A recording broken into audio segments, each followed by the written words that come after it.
ஒரு மாணவர் 31% மதிப்பெண்களை பெற்று 12 மதிப்பெண்கள் குறைவாக பெற்றிருந்தால் தேர்வில் தேர்ச்சி பெறவில்லை.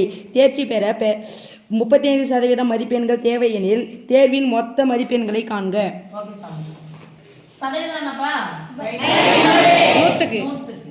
நூத்துக்கு எத்தனை மார்க் எடுத்தா பாஸ்? 35. ஆனா அவர் எத்தனை மார்க் தான் எடுத்துக்கிறாரு? 31%. 31%. 100க்கு 31% மார்க் எடுக்கிறாரு. 100க்கு 31 தான் எடுத்துக்கிறாரு. டோட்டலா பார்க்கும்போது இன்னும் எத்தனை மார்க் எடுத்தா அவர் பாஸ் ஆயிட்டு பாரு? 12.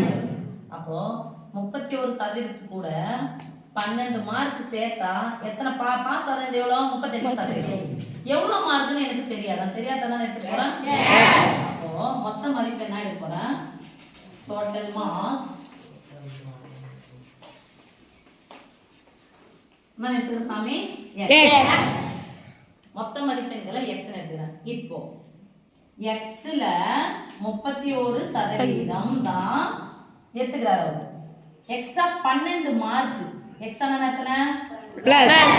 அதாவது குறைவா 12 மார்க் எடுத்து ஃபெயில் ஆயிட்டாரு. அப்ப 12 மார்க் எடுத்தா அவர் பாஸ் வந்துருவார்ல. பாஸ் பெர்சன்டேஜ் எத்தனை சதவீதம்? 35%. 35%. x இல் 35%. அப்படியே சொல்லுங்க சாமி. இந்த சதவீதத்துல ஒண்ணு எடுத்து வந்தலாமா? Yes miss. எடுத்து வரலாம். இப்போ என்ன பண்ணனும்? இல்ல அப்படி சொல்லுங்க. 31 x சதவீதமா? Yes miss. பிளஸ் இருக்குதுனால இப்ப கொஞ்சம்னா மைனஸ் சமார். மைனஸ் என்ன எடுத்துக்கலாம்? சின்னது எடுத்து போயிடலாம்.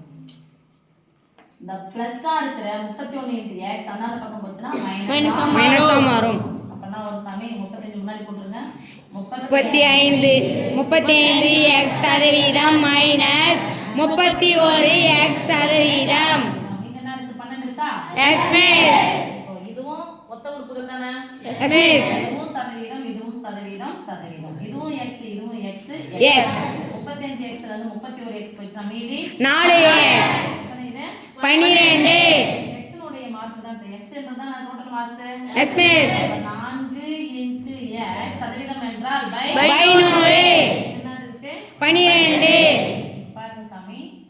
எனக்கு x மட்டும் தான் தேவை. வகுத்தல இருக்கிற 100 இந்த பக்கம் வந்தா பெருக்கலாம் ஆகும். பெருக்கலாம் இருக்கிறனால வகுத்தா வகுத்தலாம் மாறும். ஒரு உறுப்புங்க ஒரு உறுப்பு. அப்ப பகுதி கேன்சல், பகுதி கேன்சல் சொல்ற மாதிரி. இது பகுதி, இது பகுதி. ஒரு நாள் 4 3 நாள் 12.